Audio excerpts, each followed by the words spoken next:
English మాట్లాడడానికి భయపడుతున్నారా? అయితే మీకోసమే ఈ స్పోకెన్ ఇంగ్లీష్ క్లాసెస్. వెంటనే కాల్ చేసి జాయిన్ అవ్వండి. హలో అండి, I'm Anita and I'm here with you all to tell you all another concept. నన్ను చాలా మంది అడిగిన క్వశ్చన్స్లలో ఇది కూడా ఒకటి.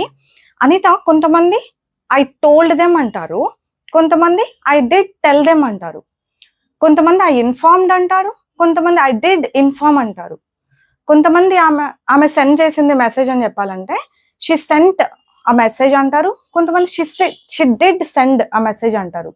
ఏది కరెక్ట్ అంటే రెండు కరెక్టే, కానీ ఏది ఎప్పుడు వాడాలో తెలుసుకొని అప్పుడే వాడితే అప్పుడు అన్నీ కరెక్ట్ అవుతాయి. అది ఎలా వాడాలని ఇప్పుడే మనం నేర్చుకుందాం. ఓకేనా అండి? ఫస్ట్ అయితే నేను 2 సెంటెన్సెస్ రాస్తాను, వాటి మధ్య డిఫరెన్స్ని మీరు ఐడెంటిఫై చేయండి. Okay, she told me, she did tell me. She told me ఇది V2 కదా, మనకి తెలుసు. ఇది మామూలుగా V2 సింపుల్ పాస్ట్, ఏదైనా ఒక పని చేసేసామని చెప్పడానికి వాడుతూ ఉంటాం, రైట్? నేను తిన్నాను అంటే ఐ ఎయిట్, నేను వచ్చాను ఐ కేమ్, నేను చూశాను I saw or I watched, నేను కొన్నాను ఐ బాట్, వాళ్ళు ఇన్ఫార్మ్ చేశారు దే ఇన్ఫార్మ్డ్. ఇలా మనం జస్ట్ V2 వాడి చాలా సెంటెన్సెస్ ఫామ్ చేస్తాం, పాస్ట్ గురించి చెప్పినట్టు, అట్లా చేశారు అట్లా జరిగింది అని చెప్పినట్టు, రైట్? ఇలా డిడ్ ఉండి V2 V1 ఉంది, ఇక్కడ డిడ్ ఉండి మళ్ళీ V1 ఉంది. చాలా మంది ఏమనుకుంటారంటే, నాకు చెప్పింది ఏంటంటే, మేడం ఇక్కడ V2 తెలియనప్పుడు కొన్నింటికి మన V2 తెలీదు, అప్పుడు డిడ్ పెట్టి V1 పెట్టేయచ్చు మేడం, అది ఈజీ కదా అని అంటూ ఉంటారనమాట. అట్లా ఎక్కడైనా మీరు చదివున్నా వినున్నా అట్లా తెలుసుకొని ఉన్నా అది కరెక్ట్ కాదు, మనం అట్లా వాడకూడదు. దీని మీనింగ్ వేరు. ఎట్లా వేరు అవుతుంది అంటే, నేను ఇప్పుడు ఒక ఎగ్జాంపుల్ చెప్తా. నేను మీకు ఈ సెంటెన్స్ చెప్పాను అనుకోండి, షీ టోల్డ్ మీ, ఆమె నాకు చెప్పింది అని నేను మీకు చెప్తున్నా, మీరు నమ్మరు. ఎప్పుడు చెప్పింది Anita? She never told you కదా అని అంటారు. చెప్పలేదు కదా నీకు, ఎప్పుడు చెప్పింది అంటారు. షీ డిడ్ టెల్ మీ యార్, షీ డిడ్ టెల్ మీ. ఇప్పుడు నేను అంటున్నాను చూడండి, షీ డిడ్ టెల్ మీ అని. ఫస్ట్ నేను నార్మల్గానే చెప్పాను ఆమె నాకు చెప్పింది అని, మీరేమన్నారు? మీరు నమ్మలా. తరువాత నేను ఏం చెప్తున్నా? షీ డిడ్ టెల్ మీ అని అంటున్నా, అంటే చెప్పింది. ఏంటిది? స్ట్రెస్. ఇక్కడ నేను షీ డిడ్ టెల్ మీ అన్నది ఎందుకు యూజ్ చేస్తున్నాను? స్ట్రెస్ చేయడానికి యూజ్ చేస్తున్నా. ఓకేనా? ఈ helping verbs not only did అండి, డూ, డస్, డిడ్, ఈ 3 హెల్పింగ్ వర్బ్స్ మనం అట్లా స్ట్రెస్ చేయడానికి యూజ్ చేస్తాం అనమాట. దీని పక్కన మళ్ళీ ఒక వర్బ్ వాడుతున్నాము అని అంటే అది స్ట్రెస్ చేసి చెప్తున్నట్టు. మామూలుగా క్వశ్చన్స్ అడగడానికి వాడతాం, దాని యూసేజ్ వేరు. అది పక్కన పెడితే ఇట్లా సెంటెన్సెస్ లో వాడుతున్నాము అని అంటే స్ట్రెస్ చేయడానికి. ఇంకొక ఎగ్జాంపుల్ చెప్పనా? ఫస్ట్ అయితే డూతో తీసుకుందాం. ఐ ఈట్ నాన్ వెజ్ అని చెప్తాను అనుకోండి మీకు. ఓకే, నేను ఫస్ట్ మామూలుగా చెప్తున్నా ఐ ఈట్ నాన్ వెజ్ అండి అని. మీరు అంటారు, ఎప్పుడు తిన్నావు అనిత? నువ్వు ఎప్పుడు తినలేదు కదా, నువ్వు తినవు కదా నాన్ వెజ్ అసలు అంటారు. I do eat non veg. ఇప్పుడు నేను అంటాను I do eat non veg. ఇప్పుడు ఎందుకు అంటున్నాను ఇట్లా? మీరు నమ్ముతలేరు కదా నేను నాన్ వెజ్ తింటాను అంటే. ఇప్పుడు నేను ఏం చేయాలి? స్ట్రెస్ చేసి చెప్పాలి. అందుకే ఐ డూ ఈట్, తింటాను. ఎవరు చెప్పారు మీకు తిననని? తింటాను. ఇట్లా. ఓకేనా? స్ట్రెస్ చేయడానికి యూస్ చేస్తాం. తర్వాత డస్ కూడా అట్లనే అండి. మామూలుగా నేను జనరల్గా చెప్తున్నాను షీ కుక్స్ వెల్ అని. షీ కుక్స్ వెల్, ఆమె వండుతుంది, బాగా వండుతుంది అని చెప్తున్నా. మీకు ఆమె గురించి తెలిసి ఆమె ఎక్కడ వండుతుంది, అసలు వండదు, ఆమె సరిగ్గానే వండదు అని చెప్పారనుకోండి, no no no, she does cook well. చూడండి ఇప్పుడు ఏమంటున్నాను, షీ డస్ కుక్ వెల్. ఇలాంటి ఒక హెల్పింగ్ వర్బ్ పెట్టి మళ్ళీ వర్బ్ ఉంది అంటే వీఆర్ స్ట్రెస్సింగ్ ఆన్ ఇట్ అన్నమాట. ఓకేనా? వండుతుంది, బాగా వండుతుంది అని స్ట్రెస్ చేసి చెప్తున్నాయి. ఇట్లాంటివి ఎప్పుడు యూజ్ చేయాలి? ఊరికే చెప్పకూడదు. ఆమె వండుతుంది అంటే yeah she does cook well అట్లా చెప్పము. నువ్వు వెళ్ళావా అంటే ఐ డిడ్ గో చెప్పొచ్చా? చెప్పండి, మీరే చెప్పండి. ఉట్టిగానే స్టార్టింగ్ సెంటెన్సే ఐ డిడ్ గో అని చెప్పొచ్చా? ఎట్లా చెప్తాం? చెప్తే దాని మీనింగ్ ఏమవుతుంది? వెళ్ళాను అని స్ట్రెస్ చేసి చెప్పినట్టు అవుతుంది కదా. వెళ్ళావా అంటే వెళ్ళానని చెప్పండి, వెళ్ళాను అని ఎందుకు చెప్పాలి కదా? అవునా కాదా చెప్పండి? అందుకే ఇది కాదు. డిడ్ యూ గో అంటే yes I went, I went అని చెప్పండి. నువ్వు వెళ్ళలేదు కదా, ఎప్పుడు పోయినావు అని అన్నప్పుడు I did go. Did you see me going? నువ్వు చూసినావా నేను వెళ్ళడం? అది వేరు, ఆ కాంటెక్స్ట్ వేరు, అది వదిలేసేయండి. డిడ్ యూ సీ మీ తర్వాత మళ్ళీ ఐఎన్జీ ఫామ్ ఎందుకు పెట్టారు? ఇదంతా నేను మళ్ళీ పోన్ చెప్తాను. బట్ ఇక్కడ వరకు కాన్సెప్ట్ వచ్చేస్తే మనం ఐ డిడ్ గో అని ఎప్పుడంటున్నా, వెళ్ళాను అని స్ట్రెస్ చేయాల్సి వచ్చినప్పుడు ఫస్ట్ నేను ఇట్లనే చెప్తా, మీరు నమ్మకపోతే ఇట్లా చెప్తా. ఓకేనా? ఇప్పుడు చెప్పండి డిఫరెన్స్ ఏంటి? హీ లైడ్ కి హీ డిడ్ లై కి. హీ లైడ్, అతను అబద్ధం చెప్పాడు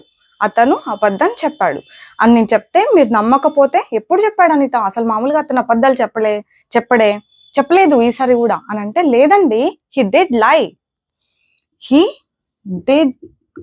లై, చెప్పాడు. ఓకేనా? స్ట్రెస్ కోసం యూజ్ చేస్తాం అని గుర్తుపెట్టుకోండి. ఇవన్నీ కూడా మీకు ఇప్పుడు కొంచెం అర్థమవుతుంది కదా. మామూలుగా డూ వాడొచ్చు, డస్ వాడొచ్చు, డిడ్ కూడా వాడొచ్చు. స్ట్రెస్ చేసినట్టు అవుతుంది అంతే.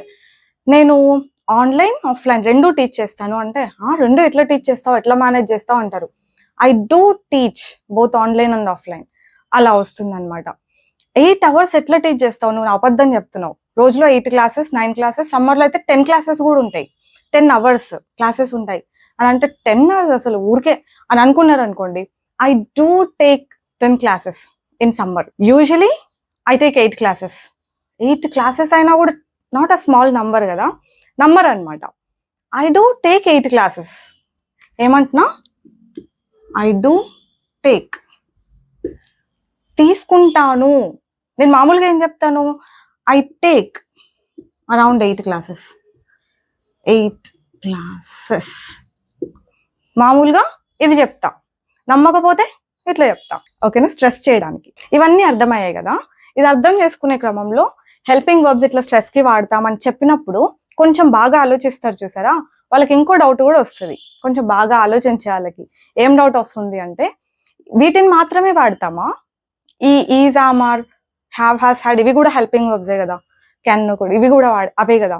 అవి వాడమా అంటే, అవి ఆల్రెడీ సెంటెన్స్లో ఉంటాయి కదా. అవునా కాదా? షీఈస్ గోయింగ్ అని అంటాము, వెళ్ళట్లేదు కదా ఆమె అని మీరు అంటే, షీ ఈజ్ గోయింగ్. చూడండి, షీ ఈజ్ గోయింగ్, ఆమె వెళ్తూ ఉంది అని చెప్తున్నాను. మీరు నమ్మరు, అయినా కూడా నేను ఇదే చెప్పాలి. కాకపోతే ఏం చేయాలి? హెల్పింగ్ వర్బ్ మీద స్ట్రెస్ చేయాలి. షీ ఈజ్ గోయింగ్, వెళ్తూ ఉంది. మామూలుగా షీఈస్ గోయింగ్ అంటాం. మీరు నమ్మకపోతే షీ ఈజ్ గోయింగ్, ఏం చేస్తున్నా? నేనేం చేంజ్ చేయట్లేదు ఇక్కడలాగా, జస్ట్ ఈజ్ పైన ఒక్కటే స్ట్రెస్ చేస్తున్నా. మామూలుగా ఇంకా ఈ is, am, are, have, has, had ఇవన్నీ ఆటోమేటిక్గా సెంటెన్సెస్లో ఉంటాయి కాబట్టి మళ్ళీ మనం యాడ్ చేసేది ఏం పని, ఇంకా ఆల్రెడీ ఉన్నప్పుడు కదా. మనం వాటిపైన స్ట్రెస్ మాత్రమే చేస్తాం అనమాట. అతను బిజీ ఉన్నాడు, హీఈస్ బిజీ. మీరు నమ్మరు, అతను ఎందుకు బిజీగా ఉంటాడు? అతను ఎప్పుడు ఫ్రీగా ఉంటాడని. హీ ఈజ్ బిజీగానే ఉన్నాడు అని స్ట్రెస్ అనమాట. ఓకేనా? అది ఇంటోనేషన్లో మనం ఎక్స్ప్రెస్ చేయాల్సి ఉంటుంది. ఇంటోనేషన్ అంటే ఏంటంటే స్ట్రెస్. ఒక సెంటెన్స్లో ఒక చోట మనం స్ట్రెస్ చేస్తాం. ఇన్ఫ్యాక్ట్ మీకు తెలుసా ఈ విషయం, ఇంటోనేషన్ని బట్టే ఒక్కొక్కసారి మీనింగ్ ఎక్స్ప్రెస్ అవుతుంది. ఎగ్జాంపుల్ చెప్పనా? చాలా ఫన్నీగా ఉంటుంది ఇంగ్లీష్. ఈ సెంటెన్స్ గుర్తుపెట్టుకోండి. I gave him 1000 rupees. This is just normal sentence కదా. I gave him 1000 rupees. నేను ఎక్కడ ఇంటోనేట్ చేసి స్ట్రెస్ చేసి చెప్పట్లా, నేను మామూలుగా చెప్తున్నా. ఇప్పుడు నేను ఇంటోనేట్ చేసి చెప్తా, ఐ గేవ్ హిమ్ 1000 rupees. ఇప్పుడు మీరు ఏమనుకుంటారు అంటే మీనింగ్ ఏంటి? నేను ఇచ్చాను 1000 rupees, వాళ్ళు వీళ్ళు కాదు. ఓకేనా? ఆ మీనింగ్ వస్తుందా రావట్లేదా? ఐ గేవ్ హిమ్, నేను ఇచ్చాను అలా. I gave him 1000 rupees. నేను ఇప్పుడు హిమ్ పైన ఇంటోనేట్ చేస్తున్నా. I gave him 1000 rupees. I gave him 1000 rupees. బాగా అబ్జర్వ్ చేయండి. అతనికి ఇచ్చాను నేను 1000, వాళ్ళకి వీళ్ళకి కాదు అని వస్తుంది మీనింగ్. అవునా? ఇంకొక చోట ఇప్పుడు మనీ పైన స్ట్రెస్ చేశాను అనుకోండి. I gave him 1000 rupees. 1000 పైన ఇంటోనేషన్ ఉంది. ఇప్పుడు I gave him 1000 rupees. 1000 rupees ఇచ్చాను నేను, రూపాయి 2 రూపాయలు కాదు. ఆ మీనింగ్ వస్తుంది. అవునా అండి? ఐ గేవ్ హిమ్ 1000 అంటే గేవ్ పైన స్ట్రెస్ చేస్తున్నాను. ఐ గేవ్ హిమ్ అంటే ఇచ్చాను. ఇవ్వలేదన్న వాళ్ళకి చెప్పొచ్చు అనమాట, ఇచ్చాను, ఐ గేవ్. ఓకేనా? ఇంటోనేషన్ అంత important, it really matters, it really does. ఓకేనా? Make sure your using it with proper intonation అండి. I'll see you with some more interesting concepts next time. చాలండి ఈ రోజుకి, బాయ్ బాయ్.